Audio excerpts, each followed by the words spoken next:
Hello friends, welcome to my channel. এসে গেছি আর একটি ছোট্ট মিনি ব্লগ নিয়ে। তো দিনটা ছিল হচ্ছে সানডে মানেই তো খাওয়া দাওয়া এসবই হয় বাড়িতে, কারণ কি বড়বাবু থাকে। তো আজকে ওর ইচ্ছা ছিল এরকম স্যান্ডউইচ খাওয়ার। তো সেটাই মামনি বানিয়ে দিয়েছিল আর আমিও একটু বসে গেছি খেতে। আর এখানে আমাদের রানী ছিল, সাথে বসেছিল, আমার সাথেই ও খাচ্ছিল। তো দেখলাম ভালোই হয়েছে, জিনিসটা খুব একটা খারাপ হয়নি, ভালোই খেতে হয়েছে। তো এটাই বসে বসে খাচ্ছিলাম। তো তারপরে এই যে দেখো সমস্ত কাজ সেরে পুজো সেরে চলে এসেছিলাম লাঞ্চের থালায় একেবারে। তো লাঞ্চে ছিল আজকে ভাত ছিল, তো এখানে এরকম হচ্ছে কলমি শাকের একটা চচ্চড়ি ছিল। এইটা খেতে আমার ভীষণ ভালো লাগে, বেশ টেস্টি হয়। এখানে ছিল হচ্ছে মাংস, এরকম লাল লাল ঝাল ঝাল আলু দিয়ে একদম মাংস, এটাও আমার ভীষণ ফেভারিট। তারপর ছিল হচ্ছে চাটনি। এই দিয়েই লাঞ্চটা কমপ্লিট করে রবিবারের দিনকে তো এবারে ঘুমানোর পালা। তো একটুখানি গল্প করে বসে তারপরে চলে গিয়েছিলাম ঘুমোতে।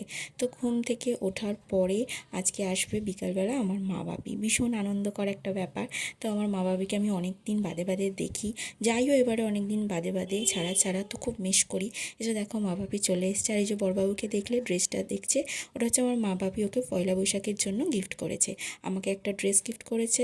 এছাড়াও অনেক কিছু এখানে দেখতে পাচ্ছ, চিপস, কুরকুরে, কোল্ড ড্রিঙ্কস, ওখানে ছিল ভাজাভুজি, এখানে আমার প্রিয় আচার, সমস্ত কিছু নিয়ে এসেছিলো। তো এই ছিল আজকের ছোট্ট একটা ভিডিও, তোমাদের সঙ্গে শেয়ার করে দিলাম।